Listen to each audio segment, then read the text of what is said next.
It's the time for the package from China. Let's go.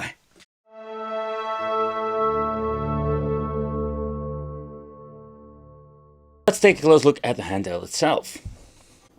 Okay, so the overall design is something we have seen many times before, especially when you're looking at the X series handhelds. But you're paying double the price when you're typical paying for it, what I already mentioned before. But this thing feels quite nice.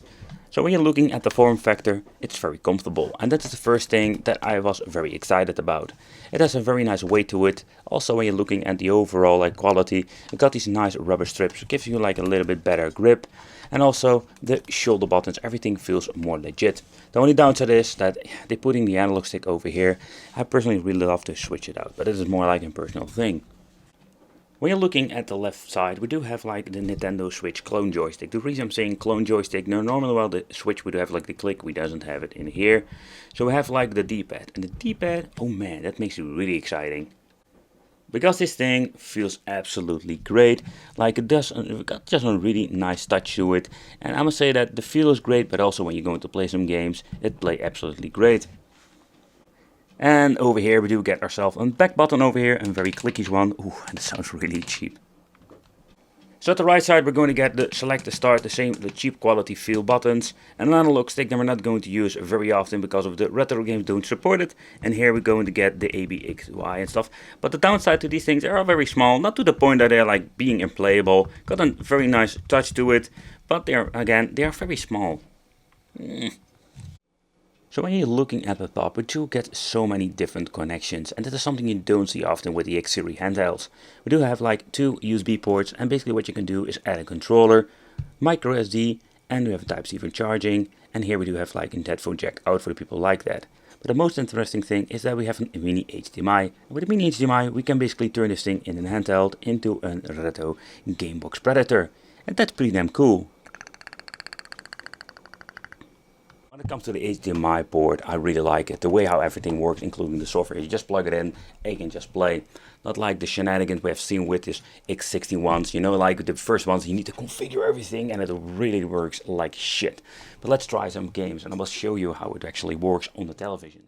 Alright, so let's load up a game. So when you're basically plugging in the freaking cable, everything will be redirected to the television. But I do kind of funny that you still can use the original display in the system itself. So the idea is pretty damn cool, and it works very well. So I must say that I'm very pleased with HDMI functionality. But how about the shoulder buttons? We do get an interesting configuration. We do get ourselves your typical membrane button over here. And I really love the angle. That gives you a better, let's say, touch to the controls when you're holding it. Then we have the left, let's say the L1, the R1. We do get a micro switch. I personally really like it. But when holding the handheld, you can reach both buttons fairly easy. I personally really like it. That's just the way how this thing feels and actually how it plays. So I'm just going to be honest. I think this is going to be one of my favorite systems when it comes to the budget X series. Alright, so at the left we're going to get a physical volume button. So though some of those handhelds don't have it, and you need to have a button configuration, not a big deal. But it's very interesting. They have everything that you're going to need, including of course the on and off switch over here, turning it on, and we do get this tiny reset button if needed. But let's turn it on and let's see what we're going to get. I think I didn't hold the button too long. Let's hold it a little bit longer, and here you can see, welcome. But something that I was very excited about is the audio quality in general. I mean, when you're looking at this, we do have a left and right speaker. And actually they're using freaking two speakers now. So let's take a closer look, or better listen to the audio quality in general.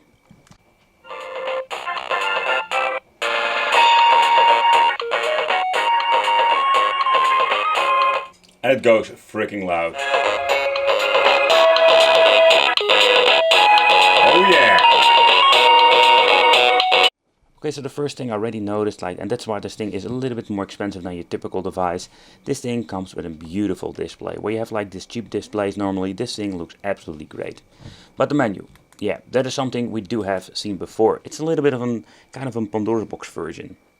So what you're going to get is basically list, type. Let's go to the other one. Here we can choose what kind of system that it's running on. So here you can see this thing is dedicated to especially the older stuff up to PlayStation 1. So when it comes to compatibility of the emulators is nothing like super fancy. It's just your typical, let's say, retro game system. We have seen many times before. We do have a history, favorite list. We do have like the option to search.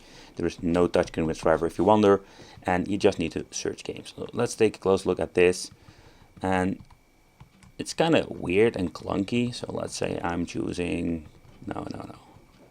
Oh crap! See, delete. I think it just deletes everything now. You know, I don't really like this. Like, it doesn't work for me. Alright, so let's try it again. Let's choose SO for Sonic. Let's see if I can press search.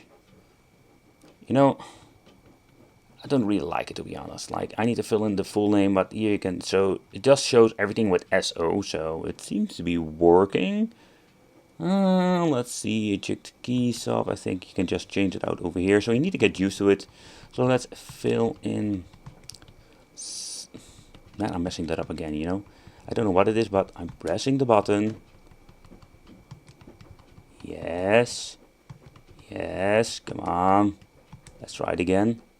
But this is what I mean. Like, they use all kinds of weird names. Like, what the hell is U-Sonic Origin Supersonic Welcome? You know, like, what the hell is going on with this?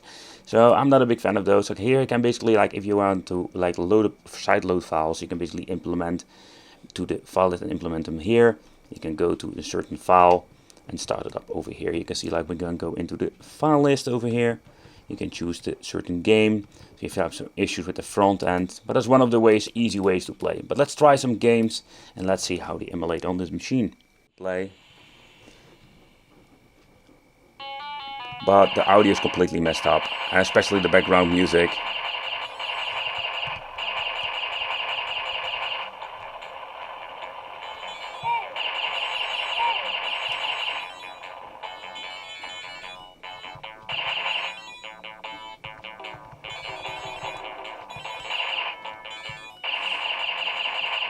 But this is just like a wrong choice of emulator. And unfortunately, there is no way of chaining out what kind of emulator it's running on the background. But sound effects are here. Alright, so next up, let's try some Sonic. Oh yeah, music goes so loud. But I'm wondering like how the freaking sound delay is. So far so good.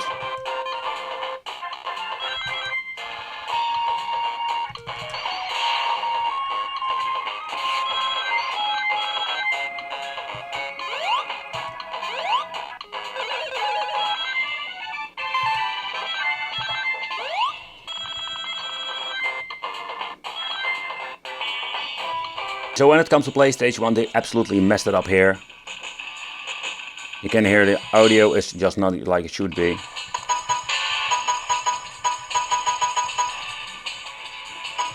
Oh, Rival School is one of those games I played to death when it comes to back in the days. I had played it so much. But so cool game. Having like 2 discs. You can play the arcade and the story mode. Okay, so let's take a close look. Wow. Okay, so there's a great example how the aspect ratio stuff doesn't really work. Let's go to the screen size, put it full screen. Okay, return to game. Alright, so here you can see like it's normal, like it should be. Then we go to settings, screen size again. Let's see if we can put it on scale. Let's see how it looks now. Okay, no, it's still messed up. Sometimes it does that. I did see it before with my other device that it runs on basically the same software, but let's put it on full screen. Okay, let's continue. But you can just hear that actually like being horrible, pretty damn horrible emulation. But now it seems to be running okay. But when you're looking at the Powkiddy X51, I think it wasn't Powkiddy, I didn't mention it before, but the thing, it doesn't even matter. The X51 is a quite interesting piece of tech. It does have like a lot of positive side, but also the negatives one are absolutely like overshadowing this product. And I mean, like when you're looking at the D-pad, it's not perfect. Don't get me wrong, for fighting games I really need to get used to it. I did have some problems with my moves. Don't like the placement of the D-pad, and not even talk about the emulation problems we have basically seen now with MAME and Super Nintendo. Let me know in the comments what do you think of this. I want to thank you for watching. Consider subscribing, hit that little bell, and it will be great to see you in the next video.